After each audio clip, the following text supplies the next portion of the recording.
Gordon Goes Foreign. Lots of people travel to the big station at the end of the line. Engines from the other railways sometimes pull their trains. These engines stay the night and go home next day. Gordon was talking one day to one of these. "When I was young and green," he said, "I remember going to London.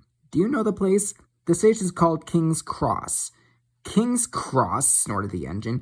"London's Euston. Everybody knows that." "Rubbish," said Duck. "London's Paddington. I know. I worked there."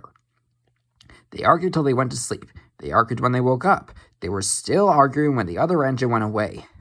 "Stupid thing," said Gordon crossly. "I've no patience." "Stupid yourself," said Duck. "London's Paddington. Paddington, do you hear?"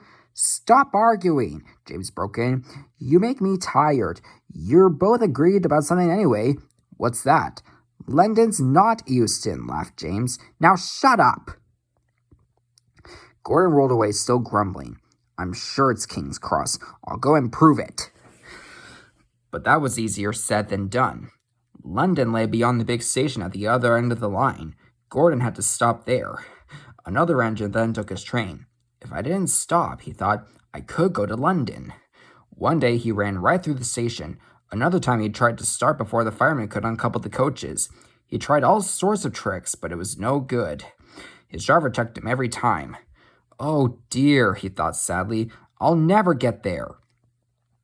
One day he pulled the express to the station as usual. His fireman uncoupled the coaches, and he ran on to his siding to wait till it was time to go home. The coaches waited and waited at the platform, but their engine didn't come. A porter ran across and spoke to Gordon's driver. "The inspector's on the platform. He wants to see you."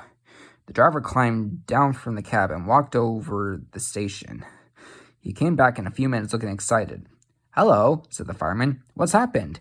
"The engine for the express turned over when it was coming in and out of the yard. Nothing else can come in or out. They want us to take the train to London. I said we would if the Fat Controller agreed. They telephoned and he said we could do it. How's that?" "Fine," said the fireman. "We'll show them what the Fat Controller's engines can do." "Come on," said Gordon. "Let's go." He rolled quickly over the crossings and backed onto the train. It was only a few minutes before the guard blew his whistle, but Gordon thought it was ages. Come on," he puffed to the coaches. Come on.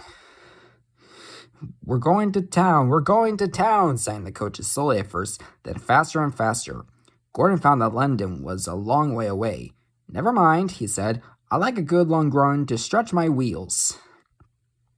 But all the same, he was glad when London came in sight. The Fat Controller came into his office next morning. He looked at the letters on his desk. One had a London postmark. "I wonder how Gordon's getting on," he said. The station master knocked and came in. He looked excited. "Excuse me, sir. Have you seen the news?" "Not yet. Why?" "Just look at this, sir." The Fat Controller took the newspaper. "Good gracious me," he said.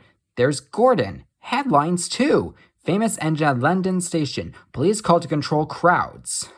The Fat Controller read on, absorbed. Gordon returned next day. The Fat Controller spoke to his driver and fireman. "I see you had a good welcome in London." "We certainly did, sir. We signed autographs till our arms ached, and Gordon had his photograph taken from so many directions at once that he didn't know which way to look."